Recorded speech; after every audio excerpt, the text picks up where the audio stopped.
ഒരേ ഒരാൾ. ഈ കഥ എഴുതിയത് ഹാറൂൺ റഷീദ്. അവതരണം ഷിലിൻ പൊയ്യാറ. ഖബർസ്ഥാന് മുന്നിൽ അവസാനമായി ഒരു നോക്ക് കാണാൻ ആഗ്രഹിക്കുന്നവർക്കായി മയ്യത്ത് കട്ടിലിൽ മൃതദേഹം മുഖം തുറന്നു കിടക്കുമ്പോൾ അവിടെ കൂടി നിൽക്കുന്ന കൂർത്തയും പൈജാമയും ധരിച്ചവർക്കിടയിലൂടെ സജീവൻ നടന്നു. മൃതദേഹത്തിന്റെ അരികിലേക്ക് നടക്കുമ്പോൾ അയാൾ ചുറ്റും നിൽക്കുന്നവരെ ഒന്നു നോക്കി. പരിചയ സീമയിലുള്ള ഒരാളെയും കണ്ടില്ല. എല്ലാവരും പാകിസ്ഥാനികൾ മാത്രം. കൂടുതൽ പേരും വെളുത്ത കുർത്തയും പൈജാമയും ധരിച്ചവർ. പല നിറങ്ങളിലുള്ളവർ കുറച്ചു പേർ മാത്രം. എല്ലാവരും തലയിൽ തൊപ്പി ധരിച്ചിട്ടുണ്ട്. തൊപ്പിയോ കൂർത്തയോ ധരിക്കാത്ത ഒരേ ഒരാൾ താൻ മാത്രം. ഒരു നിമിഷത്തേക്ക് ഒറ്റയ്ക്ക് നിൽക്കാൻ പേടിയുള്ളവനെ പോലെ അയാൾ പരിങ്ങി. മൃതദേഹത്തിന്റെ മുഖത്തേക്ക് നോക്കിയപ്പോൾ അയാളുടെ ഉള്ളൊന്നുലഞ്ഞു. മുക്കാൽ പങ്കും വെളുത്തുപോയ താടിരോമങ്ങളെ ഞെരുക്കിക്കെട്ടിയ തുണിക്കഷ്ണം അഴിച്ചു കളഞ്ഞാൽ ആ മനുഷ്യൻ സാധാരണ പോലെ പൊട്ടിച്ചിരിച്ചേക്കാമെന്ന് സജീവന് തോന്നി. കർപ്പൂരത്തിന്റെയും ഊതിന്റെയും സമ്മിശ്രമായ ഗന്ധം നിറഞ്ഞ ആ സായാഹ്നത്തിൽ ആ മനുഷ്യനെ മാത്രം നോക്കി നിൽക്കുമ്പോൾ താനൊരു മഞ്ഞുകട്ടയായി ഉറച്ചു പോകുന്നത് അയാൾ അറിഞ്ഞു. കട്ടിയുള്ള എന്തോ ഒന്ന് ഉള്ളിൽ നിന്നും തികട്ടി വന്ന് ശ്വസനനാളത്തിൽ കുരുങ്ങിക്കിടന്ന് വിങ്ങി. മരിച്ചു കിടക്കുന്ന ഈ മനുഷ്യൻ എനിക്ക് ആരാണ്? ഇയാളും ഞാനും തമ്മിലുള്ള ബന്ധം എന്താണ്? കണ്ണുകളിൽ നിന്നും പുറത്തു ചാടാൻ വെമ്പിയ തുള്ളികൾ പുറം കൈകൊണ്ട് തുടയ്ക്കുമ്പോൾ സജീവന്റെ ഉള്ളിൽ ആ രണ്ട് ചോദ്യങ്ങൾ ആവർത്തിച്ചുകൊണ്ടേയിരുന്നു. എത്ര സമയം അങ്ങനെ നിന്നെന്നറിയില്ല. ആരൊക്കെ തന്നെ ശ്രദ്ധിച്ചുവെന്നും അറിയില്ല. ഒരു പാകിസ്ഥാനിയുടെ മൃതദേഹത്തിന് മുന്നിൽ ഒരു ഇന്ത്യക്കാരൻ എന്ത് കാര്യമെന്ന് അവിടെ കൂടിയവർക്കൊക്കെ തോന്നിയിട്ടുണ്ടാകും. 3 വർഷങ്ങൾക്ക് മുമ്പുള്ളൊരു നോമ്പുകാലത്ത് ആ മനുഷ്യനെ ആദ്യമായി കണ്ട ദിവസം സജീവന് അത് മറക്കാൻ പറ്റാത്തൊരു ദിവസം തന്നെയായിരുന്നു. 2 മാസങ്ങളായി ജോലിയൊന്നുമില്ലാതെ പലരുടെയും ഔദാര്യത്തിൽ കഴിഞ്ഞിരുന്ന ആ നാളുകൾ പ്രതീക്ഷകളെയും വിശപ്പിനെയും മുറുക്കിക്കെട്ടി ജീവിതത്തെ ഉന്തി തള്ളുകയായിരുന്നു.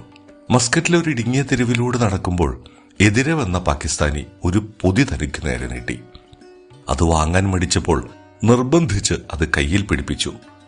നോമ്പ് തുറക്കാനുള്ള വിഭവമാണ് അതിലുള്ളതെന്ന് കണ്ടപ്പോൾ തന്നെ മനസ്സിലായി. നല്ല നീളമുള്ള ഒത്ത ശരീരമുള്ള ആ മനുഷ്യൻ എന്തിനാണ് തനിക്കത് തന്നതെന്ന് മാത്രം മനസ്സിലായില്ല. താൻ നോമ്പെടുക്കാറില്ല എന്ന് പറയാൻ സജീവൻ തുനിഞ്ഞെങ്കിലും ഒരാലോചനയ്ക്ക് ശേഷം അങ്ങനെ പറയേണ്ടെന്ന് വെച്ചു. പാകിസ്ഥാനികൾ പെട്ടെന്ന് പ്രകോപിതരാകുന്ന പ്രകൃതമുള്ളവരാണെന്ന് കേട്ടിട്ടുണ്ട്. വിനിമയത്തിനുള്ള ഭാഷയിൽ ഒട്ടും പ്രാവീണ്യമില്ലാത്തതിനാൽ താൻ പറയുന്നതാകില്ല ഒരുപക്ഷെ അദ്ദേഹം കേൾക്കുക എന്നതും ഒരു സാധ്യതയാണ്. നോമ്പ് തുറക്കുന്നവർക്കായി തയ്യാറാക്കിയ ഭക്ഷണമായതിനാൽ നോമ്പിന്റെ സമയം തീരുന്നതിന് മുമ്പ് അത് കഴിക്കുന്നത് അനുചിതമാണെന്ന് സജീവന് തോന്നി. മറ്റാർക്കോ ഏതോ നോമ്പുകാരന് കരുതിവെച്ച ഭക്ഷണമാണ് അനർഹമായി തനിക്ക് ലഭിച്ചിരിക്കുന്നതെന്ന തോന്നൽ അയാളിൽ ഒരുതരം അസ്വാസ്ഥ്യം നിറച്ചു. ഒരു പുനരാലോചനയിൽ ഇത് തനിക്ക് നിർബന്ധിച്ച് നൽകപ്പെട്ടതായതിനാൽ ഒരു നേരത്തെയെങ്കിലും പൈശിയടക്കാൻ ഇത് ആവശ്യമാണെന്ന് സ്വയം സമാധാനിച്ചു. പള്ളിയിൽ നിന്ന് ബാങ്ക് കേട്ടതും പൊതി തുറന്ന സജീവൻ ബിരിയാണി കഴിച്ചു. കനത്ത വിശപ്പിൽ പൊരിയുന്ന വയറിന് വിരുന്നൂട്ടിയപ്പോൾ ഒരു ഗോപുരം പോലെ ആ മനുഷ്യൻ തനിക്ക് മുന്നിൽ നിന്ന് ചിരി തൂകുന്നത് സജീവൻ കണ്ടു. അന്നു മുതലുള്ള എല്ലാ നോമ്പുകളും ഒരനുഷ്ഠാനം പോലെ തന്നെ സജീവൻ നോറ്റു. ആ മനുഷ്യൻ നോമ്പെടുക്കുന്നുണ്ടാകുമെന്നതിനാൽ മാത്രമാണ് തനിക്കങ്ങനെ തോന്നിയതെന്ന് സജീവൻ അറിയാം. അന്നു മുതൽ ആ പാകിസ്ഥാനി അയാളുടെ ഹൃദയത്തിൽ കുടിയേറി പാർത്തു തുടങ്ങി. അന്ന് കഴിച്ച ആഹാരത്തിന്റെ രുചി പിന്നീടൊരിക്കലും അയാൾ അനുഭവിച്ചിട്ടില്ല. അസഹനീയമായ സ്നേഹം അതിലുണ്ടായിരുന്നുവെന്ന് അയാൾ അങ്ങനെ വിശ്വസിച്ചു. ആ മനുഷ്യൻ ആരാണെന്നറിയാനുള്ള അന്വേഷണം ഹംറിയ എന്ന സ്ഥലത്ത് സജീവൻ എത്തിച്ചു. അവിടെ ഒരു റെസ്റ്റോറന്റ് നടത്തുന്ന സഫ്ദർ എന്ന പാകിസ്ഥാനിയെ അയാൾ കണ്ടെത്തി. എല്ലാവരും അദ്ദേഹത്തെ ഗുലാം എന്ന് വിളിക്കുന്നു. മുമ്പിൽ പോയി നിന്നെങ്കിലും സജീവൻ അദ്ദേഹത്തിന് തിരിച്ചറിയാൻ കഴിഞ്ഞില്ല.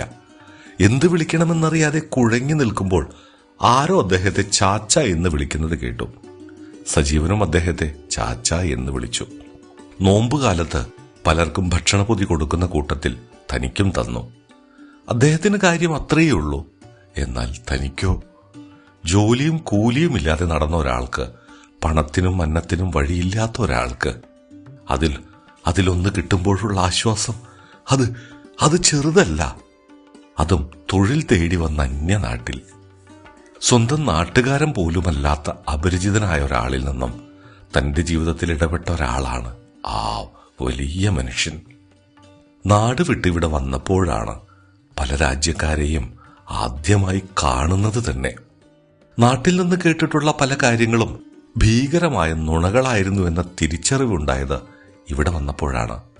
ഒരു പാകിസ്ഥാനി എന്നാൽ ഇന്ത്യക്കാരന് അയൽക്കാരൻ മാത്രമല്ല, ശത്രുവുമാണ്, അഥവാ അയൽക്കാരനായ ശത്രുവാണ് എന്ന ഉറച്ച ധാരണയെയാണ് സഫ്ദർ എന്ന ചാച്ച ആ മനുഷ്യൻ അട്ടിമറിച്ചത്.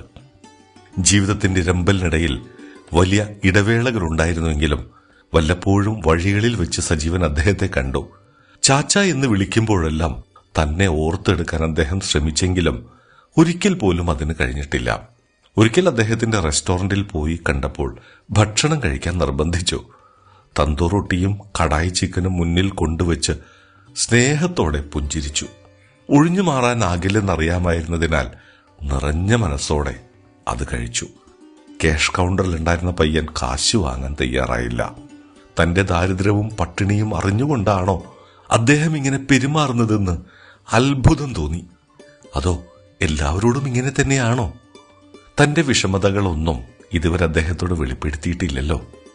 ആ സ്നേഹം നെയ്തെടുത്ത കൂർത്തയ്ക്കുള്ളിലേക്ക് തന്റെ മനസ്സ് മെല്ലെ മെല്ലെ കുടിയേറി പറ്റുകയാണെന്ന് സജീവന് ബോധ്യമായി. നാട്ടിലുള്ള അമ്മയോടോ ഭാര്യയോടോ ഈ കാര്യത്തെക്കുറിച്ച് പറഞ്ഞാൽ അവർക്ക് എന്തു തോന്നും? ഒന്നും തോന്നില്ല. ഒരു സാധാരണ സംഭവം പോലെ അവരങ്ങനെ ചിരിച്ചു തള്ളും. ആ മനുഷ്യന് പോലും ഒന്നും തോന്നിയിട്ടുണ്ടാകില്ല. എന്നാൽ തനിക്കോ? മനുഷ്യർ തമ്മിലുള്ള ബന്ധത്തിന് പലതരത്തിലുള്ള അടരുകളുണ്ടെന്ന് പറയാതെ പറഞ്ഞ ഒരാൾ, വീട്ടാനാകാത്തൊരു വലിയ കടം പോലെ ഒരു മഹാമനുഷ്യൻ.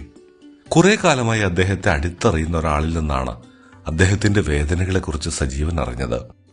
ഏകമകൻ ഒരു അപകടത്തിൽപ്പെട്ട് മരണപ്പെട്ടതോടെ മാനസിക അസ്വാസ്ഥ്യം അനുഭവിക്കുന്ന ഭാര്യയെ ചികിത്സിച്ചും ശുശ്രൂഷിച്ചും ജീവിച്ചു തീർക്കുന്നതിനിടയിൽ മറ്റുള്ളവരുടെ ജീവിതത്തിലും അത്യസാധാരണമായി ഇടപെടുന്ന ഒരാളാണ് താൻ ചാച്ച എന്ന് വിളിക്കുന്ന മനുഷ്യൻ എന്നത് അയാളുടെ ഉള്ളിൽ ദുഃഖവും ആശ്ചര്യവും ഒരുപോലെ കുത്തി നിറച്ചു.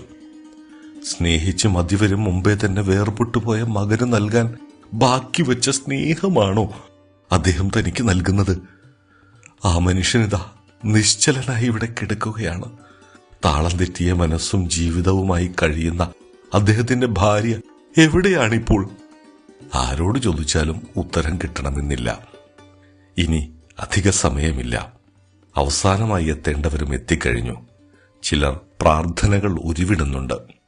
1-2 പേർ ഉറക്കെ ചൊല്ലുന്നത് വേറിട്ട് കേൾക്കുന്നുമുണ്ട്. അസ്വാഭാവികമായി ആരും തന്നെ നോക്കുന്നില്ലല്ലോ എന്നതാണ് ഒരേ ഒരു ആശ്വാസം. ഭൂമിയിലെ ചാച്ചയുടെ അന്ത്യനിമിഷങ്ങളിൽ അദ്ദേഹത്തെ ഒന്ന് കാണാനായത്. ഉലഞ്ഞുപോയ ശരീരത്തെ മുറുകെ പിടിച്ച് ശ്മശാനത്തിന്റെ ഇരുണ്ട വൻമതിലിനുള്ളിൽ നിന്നും സജീവൻ പുറത്തു കടന്നു. താങ്ങാനാകാത്ത ഭാരം ചുമക്കുന്നവനെ പോലെ അയാളുടെ ചുമലുകൾ താഴ്ന്നു. അടഞ്ഞൊരു നിലവിളി ഉള്ളിൽ തങ്ങി നിൽക്കുന്നത് അയാളുടെ സ്വാസ്ഥ്യം കെടുത്തി. മുമ്പിലുള്ള തേഞ്ഞു തീർന്ന വഴികളിലേക്ക് മെല്ലെ മെല്ലെ കാൽ വെച്ച് നടക്കുമ്പോൾ വീഴാതിരിക്കാൻ അയാൾ ആവുന്നതും അങ്ങനെ ശ്രമിച്ചുകൊണ്ടേയിരുന്നു.